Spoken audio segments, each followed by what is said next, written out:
Então, vocês vão encontrar uma das expressões mais ricas das cartas dos Mahatmas, que falam do homem que atingiu a perfeição. Era aquilo que os gregos chamavam o homem que atingiu a imortalidade. A imortalidade não é aquilo que pensariam alguns, apenas a imortalidade do corpo. Até porque essa, no sentido pleno, é impossível.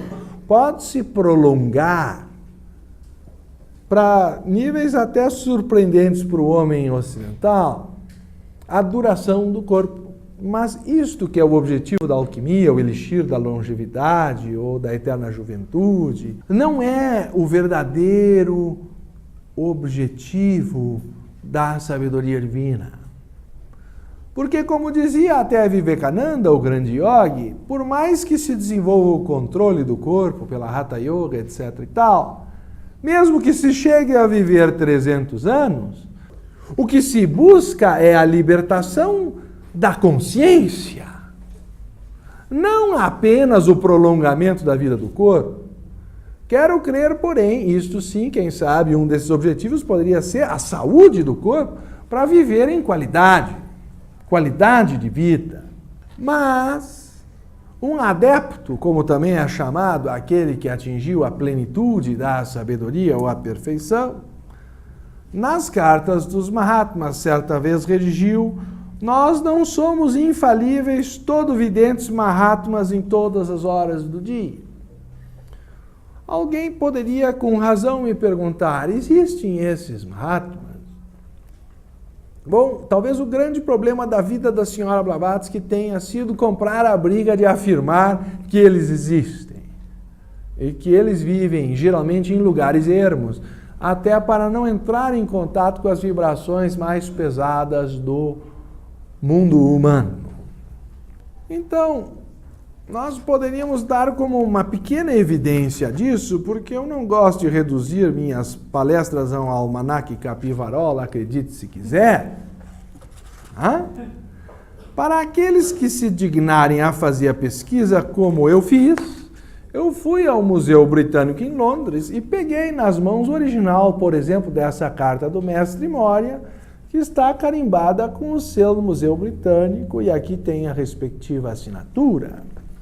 Como também vocês vão verificar, quem sabe, esta carta do Mestre Kutume, nas mesmas condições, só que aqui ampliada em 50 diâmetros com o microscópio, porque foi o senhor Vernon Harrison, que é o maior especialista em falsificações da Casa da Moeda Britânica, que fez essa tese para repor no devido lugar e remover a acusação de fraude que pairava sobre a senhora Blavatsky por 100 anos pela própria Sociedade para Pesquisas Psíquicas de Londres.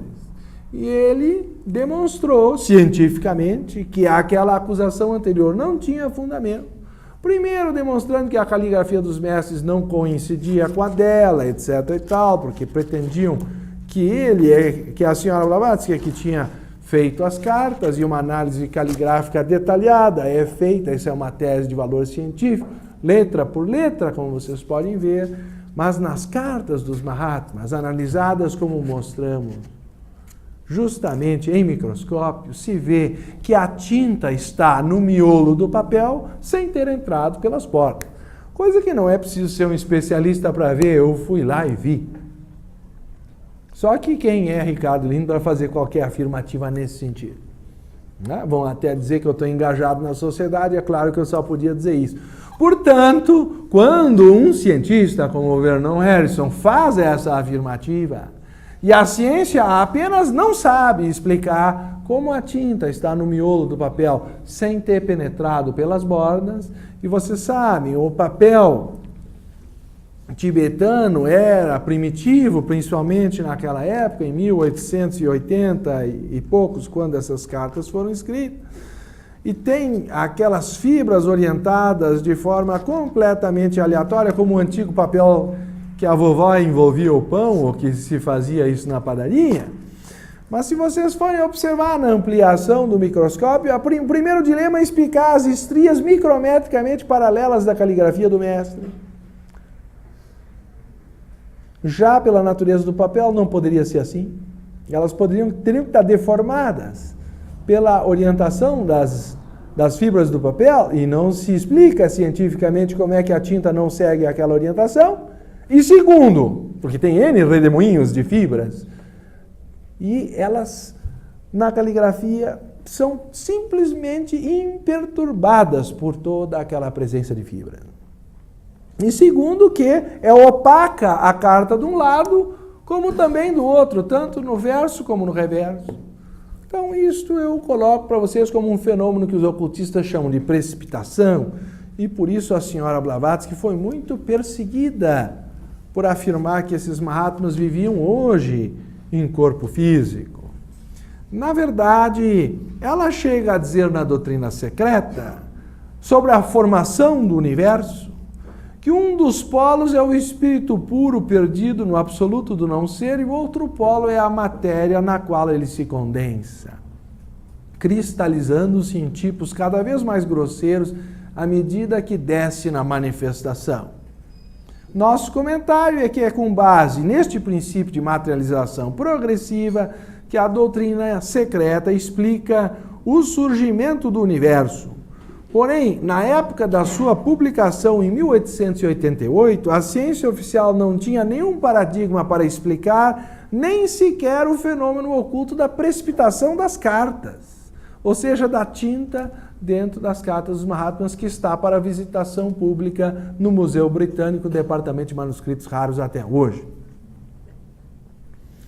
E foi somente 100 anos depois que Vernon Harrison, através da própria Sociedade de Pesquisas Psíquicas, removeu a acusação de fraude sobre a senhora Blavatsky com relação às tais cartas, que nós finalmente traduzimos ao português nesses tomos, as cartas dos Mahatmas, se vocês algum dia quiserem ler. E, por isso, vou ler uma passagem em que um adepto diz: um adepto tanto o mais quanto o menos elevado, porque eles ainda têm graus de proficiência na sua ciência oculta, é tal somente durante o exercício dos seus poderes ocultos. E sempre que esses poderes são necessários, a vontade soberana abre a porta para o homem interno, o adepto, que pode emergir e agir livremente somente sob a condição de que seu carcereiro, o homem externo, eu diria, o cocheiro, também, por que não, o cavalo e a carruagem, esteja completa ou parcialmente paralisado. Isso se chama êxtase. Êxtase em grego é estar fora, é a transcendência do corpo, conforme o caso possa demandar. Quando o homem interno descansa, o adepto torna-se um homem comum, limitado aos seus sentidos físicos e às funções do seu cérebro físico. O hábito aguça a intuição desse último e, mesmo assim, é incapaz de torná-los supersensoriais. O adepto interno está sempre pronto, sempre alerta, e isso é suficiente para os nossos propósitos. Ou seja, quando há necessidade daquele poder superior da alma do adepto tomar o corpo, isso se dá imediatamente. Um exemplo muito interessante dado é que o Sr. Leadbeater dava palestras, e ele ainda não era um adepto, ele era recém um arhat, ele estava no treinamento, e ele interrompeu o seu procedimento e dizia que tinha assuntos urgentes a tratar e recolheu-se num quarto. No dia seguinte saiu as notícias do afundamento do Titanic. Quem leu aquele livro, Os Auxiliares Invisíveis, compreenderá perfeitamente, é um livro de sua autoria, que ele tinha trabalho no plano astral a fazer quando aconteciam catástrofes desta natureza. E ele disse para os seus mais íntimos que ele via um navio naufragando e precisava prestar auxílio e se recolheu. Fatos comuns têm ocorrido com pessoas que são de uma clarividência mais desenvolvida, que se tornam de outra acepção para aquele que vê mais profundamente a natureza. E, para tanto, eu recomendaria outro livro do Sr. Leadbeater, O Lado Oculto das Coisas. Então, esta é a realidade no mundo oculto. Porém, as pessoas em geral têm muita dificuldade de compreender que se aproximar de um Mahatma é também um território perigoso.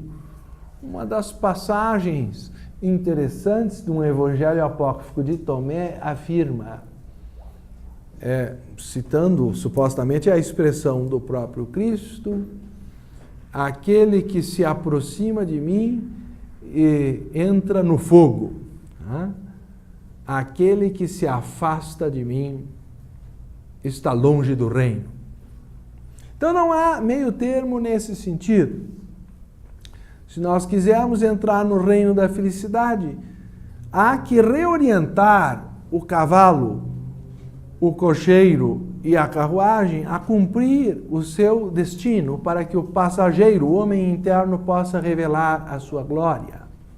Não há como viver uma maneira mundana e ter a graça da libertação do homem interno e a florescência da santidade dentro de si. E os esquizotéricos gostam de nutrir a contradição, dizendo que é possível continuar levando a vida de todos os prazeres e, ao mesmo tempo, ser um grande adepto ou Mahatma. Isto é uma contradição por definição. Na página 54 desse tratado clássico comentado, o Bhakti Sutra de Narada, comentado pelo Dr. Time no Autorrealização pelo Amor, ele diz: essa espécie de associação íntima com os Mahatmas é difícil de obter. Mas se um indivíduo consegue tal privilégio, isto lhe será de inestimável benefício. Parece que era o caso da senhora Blavatsky, do Sr. Leadbeater, do Sr. Krishnamurti, da doutora Beza e outros.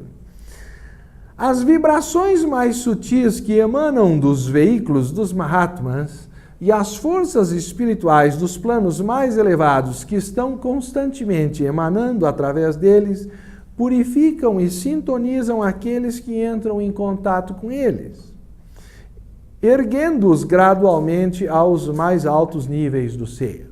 Mas somente aqueles que são suficientemente puros e qualificados para suportar o impacto dessas forças podem derivar benefício do contato íntimo que traz para fora não somente o que há de melhor, mas também suas fraquezas ocultas. Por isso, aproximar-se de um Mahatma é entrar no fogo. Assim, o melhor, eu não sei, isto era uma das dúvidas que eu tinha na minha infância, como que Judas se aproximou do Cristo e não reconheceu a sua grandeza? Porque começou a crescer dentro dele o que havia de ambição pessoal, de inveja, de ciúme. Ao aproximar-se de um grande ser, não floresce em nós só o que há de bom. Se nós compreendermos que a emoção é derivada da memória do pensamento, o conteúdo das memórias, se não está bem trabalhado e purificado, faz com que a presença do dínamo de vida, que é um Buda, um Cristo ou um Mahatma, acorde em nós não só o que há de bom, mas os nossos traumas, as nossas neuroses. Elas têm que ser resolvidas antes da pessoa dar o passo no ocultismo. Portanto, o genuíno ocultismo começa com a purificação da vida diária. Assim, o melhor que tem a fazer o aspirante não é ansiar por um contato pessoal com eles, nem errar de ashrama em ashrama à procura deles, se meter pela Índia à procura dos mestres, mas tentar estabelecer um contato com a vida divina oculta em seu próprio coração.